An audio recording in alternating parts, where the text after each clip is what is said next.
Kita tidur. Ya, karena sebentar lagi masuk waktu zuhur, kita akan melewati Masjid Kiblatain, masjid yang mempunyai dua kiblat ya. Insya Allah kita semua mendapat pahala ketika kita mendatangi tempat yang bersejarah, apalagi tempat ini tempat perjuangan baginda Rasul bersama para sahabat. Suatu saat baginda Rasulullah Shallallahu Alaihi Wasallam ditanya oleh istrinya Sayyidah Aisyah radhiyallahu anhu, ya Rasulullah, perang mana yang membuat engkau sedih ketika berperang di jalan Allah? Maka baginda Rasul menjawab, perang yang paling menyedihkan adalah ketika perang Uhud. Terus dakwah mana yang membuat engkau dakwah paling sedih untukmu dalam berjuang berdakwah? Maka beliau menjawab, ketika dakwah ke kota Taif. Ini kemarin nih kegerus hujan nih, gede kemarin hujan nih. Biasanya kalau yang udah kayak gini, nanti ikan-ikannya banyak Bu itu.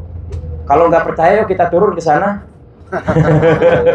Di sini biasanya ada ikan mujair di situ Bu, banyak di sini. Seperti di Jawa ya? Iya, seperti di Jawa. Tadi kalau lewatnya sini kita bisa lihat ikan-ikan nila kecil itu kelihatan banget, ya.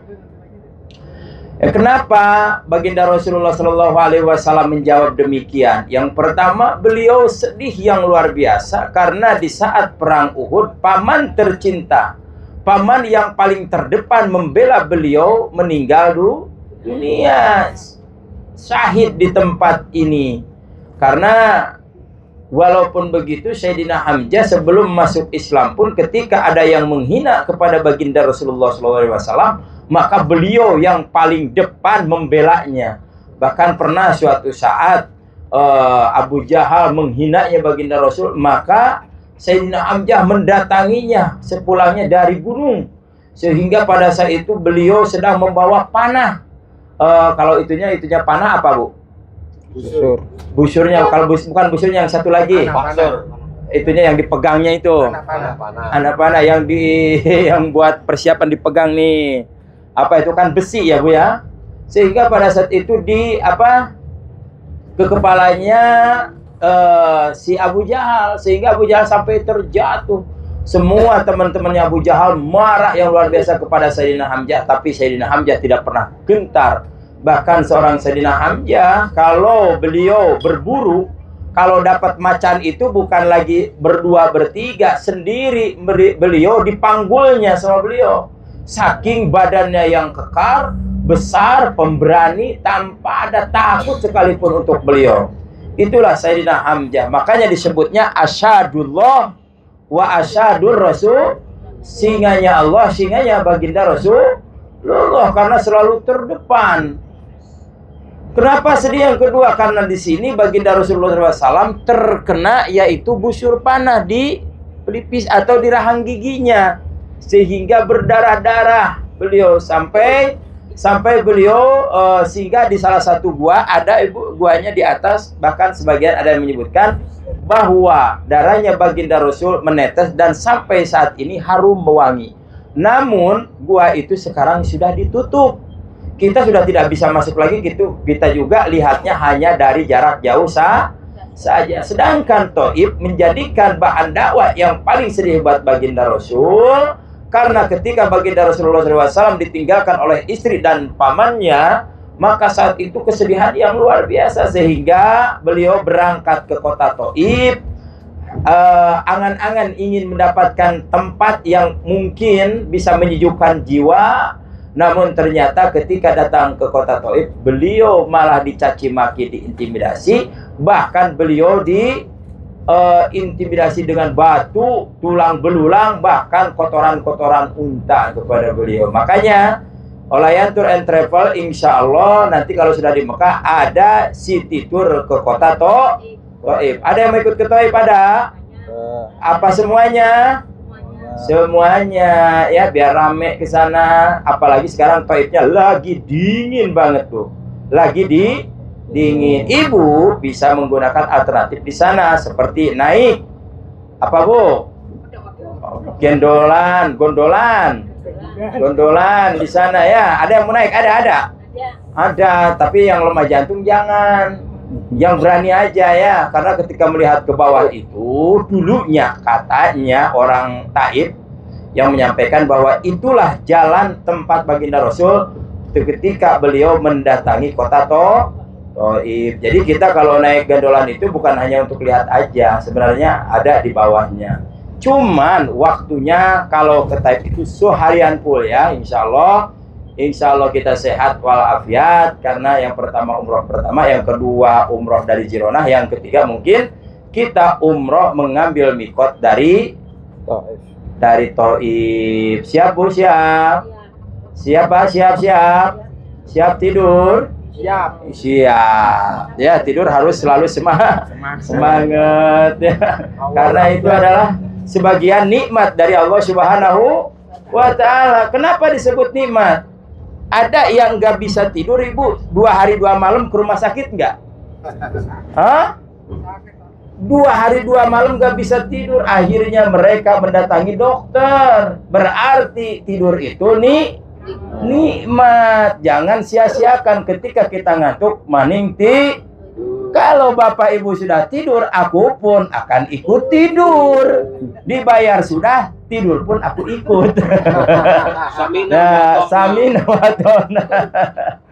Ya, orang yang di depan ini guru kami, ya kami juga ikut guru. Alhamdulillah, yaitu diantaranya hikmah dari perjalanan perang Uhud. Maka disamakan ketika kita mendengarkan daripada pemimpin, apapun yang telah dikomandokan oleh pemimpin, maka kita harus sami'na wa ato.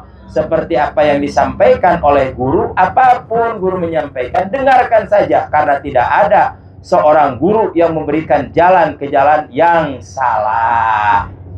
Paham Bu? Paham Bu? Itu yang di belakang tidur? Ya, kiblatan ya. Ya Ibu Bapak, Dwi Rahman, ini yang disebut dengan Masjid Kiblatain nih, di sebelah kiri ya, kelihatan. Masjid ini masjid yang bersejarah, karena ketika baginda Rasulullah SAW sampai di kota Madinah, dulu di Madinah itu berakiblat kemana? Ke Aqsa, atau yang disebut dengan Baitul Maqdis. Nah, di sini juga Ibu sudah dipasang payung-payung cantik. Nih, lihat. Baru-baru loh. Payungnya cantik. Nanti kita putar balik di depan ya, Bu ya. Kita putar balik di depan. Kita akan lihat sebelah kanan nanti. Kenapa sekarang nggak bisa masuk? Satu, di situ nggak ada tempat untuk parkir. Yang kedua, ya kita juga kalau itu nggak bisa turun, Bu. Kalau bukan waktu sholat, di sini nggak dibuka. Yang ketiga, karena sekarang nggak tahu ini yang di atas ini mungkin untuk sholat. Dan sekarang di samping-samping sini sudah dibangun Starbucks. Sini kafe, seperti pokoknya di tempat masjid yang bersejarah sekarang di seperti itu. Nah, ini lihat payung-payung yang baru nih payungnya.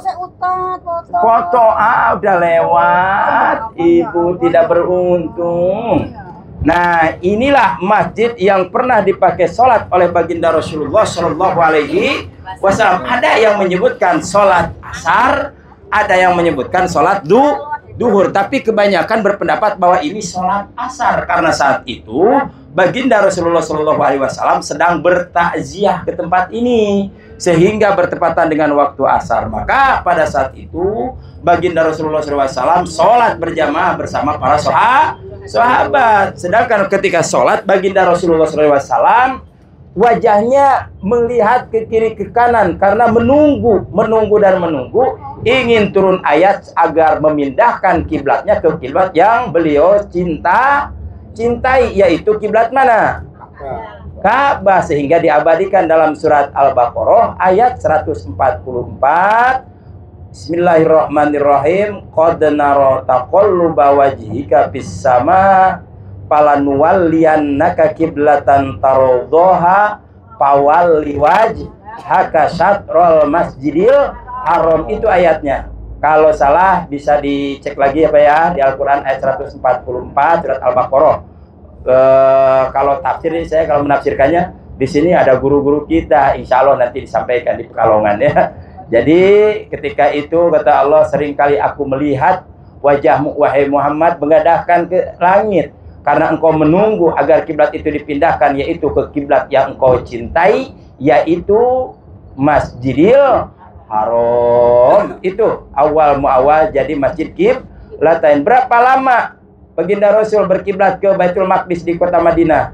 Ada yang menyebutkan lamanya 17 bulan. 17 bulan berarti kalau 17 bulan 1,5 tahun ya Pak ya. 1,5 tahun. Maka setelah mendengar para sahabat menyampaikan ke sahabat yang lain, maka beramai-ramai semua para sahabat yang berada di Madinah membalikkan yaitu kiblatnya kemana? Ke Masjidil Haram. Itulah awal muawal disebut Masjid Kiblatain, karena di Madinah ini 3 ya. Nah ini Masjid Sab'ah Bu. Nah ini yang paling atas saya tunjukin dulu ya. Yang paling atas tuh, di atas itu di sebelah kiri, itu yang disebut dengan Masjid Fatah. Masjid apa? Nah ini nih. Nah ini nih yang sini yang di atas. Masjid Fatah ini adalah masjid yang pernah dipakai berdoa oleh Rasulullah SAW ketika perang Khandaq selama 3 hari 3 malam. Yang di bawah masjid siapa itu? Siapa Pak? Salman Al-Farisi. Kesananya ada masjid siapa lagi? Masjid Sayyidina Umar, Sayyidina Abu Bakar sedang diruntuhkan, mungkin mau diperbarui. Kesana juga ada masjid Sayyidina Ali, ada juga masjid Aisyah. Sekarang kita tidak bisa masuk ke situ karena sedang dibangun dan diperbarui. Jalannya sudah tidak bisa masuk. Harapan kita berdoa mudah-mudahan nanti setelah beres Bapak Ibu kesini lagi. Insya Allah setahun yang akan datang itu sudah beres, kita datang ke tempat itu. Amin. Amin. Nah, kalau udah amin itu udah janji loh. Amin. Ya, kalau udah janji berarti harus tanah haram loh. Kenapa? Bisa. Yakin kita bisa. Karena kalau yang udah sekali ke sini, walaupun capek ingin balik lagi. Apalagi yang sudah hajian. Kalau sudah hajian itu capeknya luar biasa. Tapi ketika mendengar atau melihat orang yang walimatus safir, Pak, hati ini kayaknya panas Pak. Saya sudah pernah 1 tahun di Indonesia yang menginjak tanah haram. Pas ada tetangga mau umroh, ya Allah ya Rabbana ya Karim, sedihnya luar biasa. Padahal saya kemarin itu tiap hari ke sana loh. Sekarang saya sudah 1 tahun gak ke sana. Rindu akhirnya Pak, berdoa lagi. Akhirnya 2018 saya kesini lagi. Sampai sekarang Pak. Tapi kena usaha. Tapi usaha sambil ibadah. Maaf aja ya Gus ya. Ini mah usaha sambil ibadah Gus. Alhamdulillah Pak, dengan berkah kerja seperti ini saya kenal nih sama Gus, sama Tuan Guru. Masya Allah, tabarakallah. Senangnya itu Pak. Jadi setiap hari bergelut dengan orang Indonesia. Dulu saya waktu kerja di salah satu perusahaan mobil, saya itu bergelut dengan orang Arab semua yang punya narasinya hanya pengen menang sendiri. Tapi ketika saya udah merubah, udah Allah rubah takdir saya, ngebarengin para jamaah, senang banget Pak. Kenapa? Bisa canda, berbahasa satu. Kadang kita juga udah tahu sifatnya orang Indonesia. Kalau orang sini kan kalau ngobrol itu Pak dapatnya pengen menang sendiri ya. Nah itu tadi di Masjid Sab'ah itu adalah masjid yang bersejarah juga karena di situ pernah terjadi peperangan yang luar biasa yang disebut dengan perang Ahzab atau perang sekutu, yang dimana saat itu pasukan umat Islam berjumlah 3.000 orang, sedangkan dari kafir Quraisy, dari munafik, dari kaum Yahudi berkumpul semua untuk menyerang kota Madinah. Maka pada saat itu Rasulullah SAW rempukan sama para sahabat, apa yang harus kita lakukan? Kenapa? Karena saat ini kita sudah dikepungnya oleh orang-orang kafir Quraisy, orang munafik, orang Yahudi. Apa yang harus kita lakukan? Sehingga pada saat itu datang pendapat seorang sahabat Rasulullah SAW yang dulunya adalah beragama Majusi. Siapa itu Bu? Salman Al-Farisi. Hijri, dan beliau datang dari negara Iran, Persia. Beliau datang ke tempat ini mencari agama yang sebenarnya, sehingga bertemu dengan Rasulullah, dan dari saat itu beliau bareng-bareng dengan baginda Rasulullah. Maka ketika ada berpendapat atau berempukan di waktu itu, maka Salman Al-Farisi berpendapat seandainya peperangan terjadi seperti ini, kami di negara kami di Persia, maka kami menggunakan parit. Ada yang menyebutkan lebarnya 6 meter, dalamnya 5 meter, sehingga peperangan itu tidak terjadi begitu sengit. Sehingga pada saat itu turun pertolongan Allah Subhanahu wa Ta'ala, yaitu dengan angin puting beliung dan hujan yang deras, sehingga mengakibatkan Madinah merasakan dingin yang luar biasa, sehingga orang-orang kafir Quraisy tidak kuat menahannya, dan tenda-tenda mereka diluluh lantahkan oleh angin puting beliung, sehingga mereka keluar dari kota Madinah. Dan perang itu terjadi pada tahun berapa, Bu? 5 Hijriah. Dan setelah itu Rasulullah Shallallahu Alaihi Wasallam di tahun 6 Hijriah beliau melaksanakan umroh pertama, yaitu umroh apa? Hudaybiyah. Karena sudah tidak ada perang lagi pada saat itu, ya, di Madinah sudah tidak ada perang lagi. Maka beliau berniat suatu saat beliau bermimpi membuka, yaitu pintu Ka'bah, membuka kunci Ka'bah, dan beliau bertawaf. Sehingga mimpi itu disampaikan kepada para sahabat, sehingga para sahabat gembira yang luar biasa, apalagi kaum muhajirin, karena mereka setelah meninggalkan kota Mekah selama 6 tahun pengen bertemu dengan keluarganya, Pak, ya. Dan akhirnya pada saat itu Rasulullah SAW berangkat bersama 1.500 sahabat untuk melaksanakan umroh pertama setelah hijrah ke kota Madinah, yaitu perang Hudaybiyah dan umroh Hudaybiyah. Namun pada saat itu tidak berlangsung pelaksanakan umroh itu dilaksanakan karena terhalang dengan perjanjian Hudaybiyah, dan Rasulullah Shallallahu Alaihi Wasallam pada saat itu bersama para sahabat memotong hadyunya, dan kembali hasil dari dari perundingan itu ada, yaitu mengutipkan bahwa boleh datang lagi umroh setelah setahun perjanjian Hudaybiyah. Maka Rasulullah SAW dicatat umroh beliau berapa kali, Bu? 4. 1 umroh Hudaybiyah, 2 umroh Qadha, yang ketiga umroh Jironah, yang keempat umroh haji dan wada. 4 kali baginda Rasul melaksanakan umroh. Bapak mau berapa kali, Pak? Bapak mau berapa kali? Lihat situasi, ya, Pak. Kalau memang betisnya kuat, 7 kali nggak apa-apa, Pak. Insya Allah, mudah-mudahan Allah memberikan kekuatan kesehatan kepada kita, Bu, ya. Aduh, bentar lagi, Bu, katanya udah nyampe, ya, Bu, ya.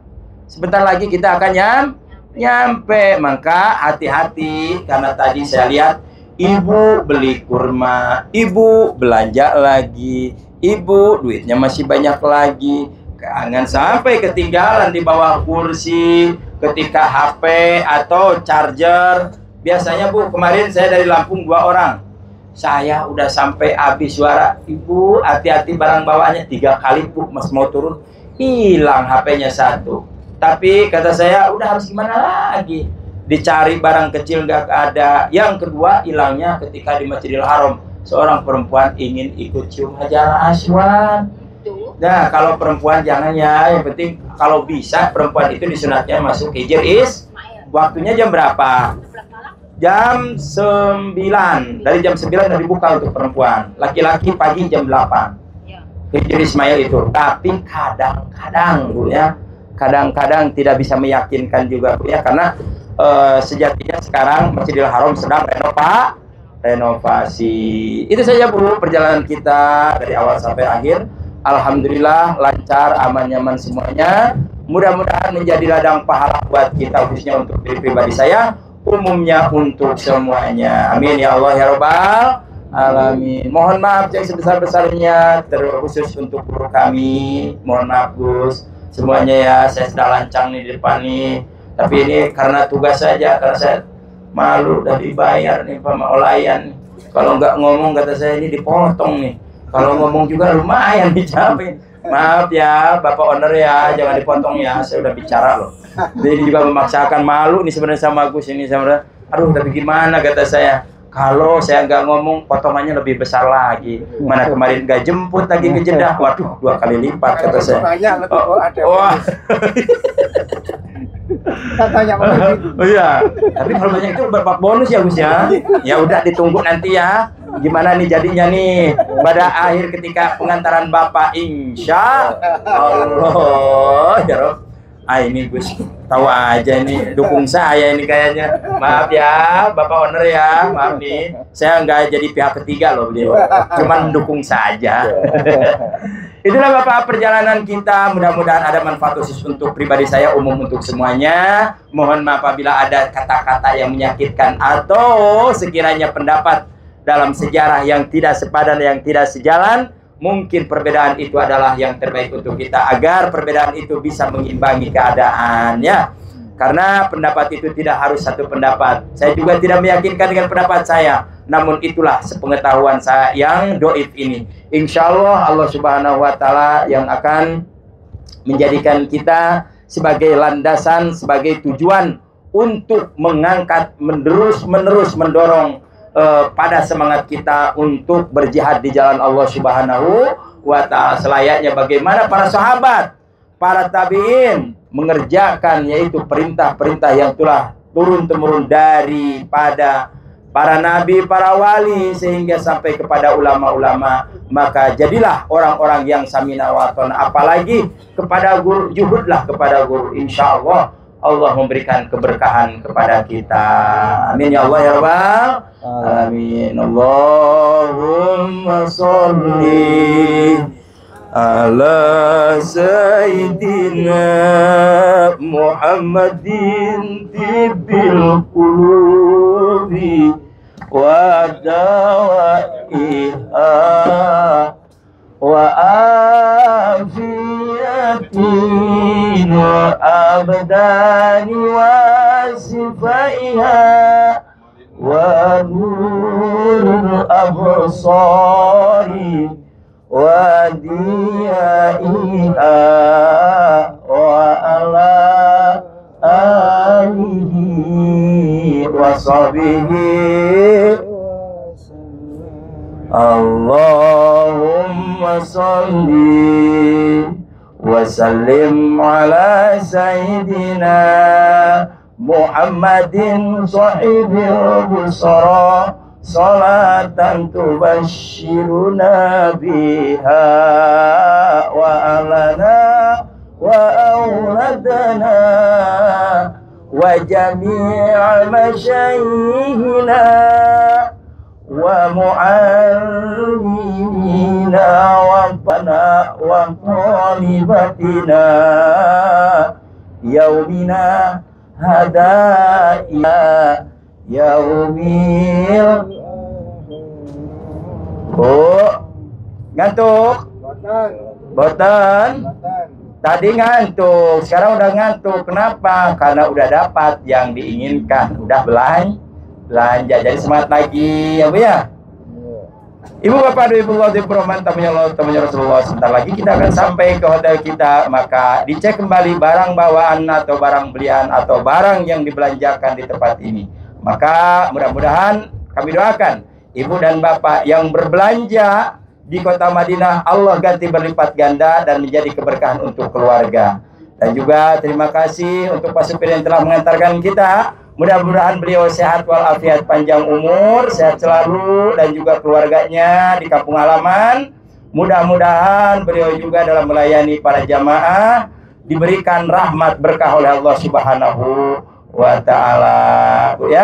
Ya, sebentar lagi Bu kita akan sampai. Sekali lagi mohon maaf yang sebesar-besarnya. Akhirul kalam, assalamualaikum warahmatullahi wabarakatuh.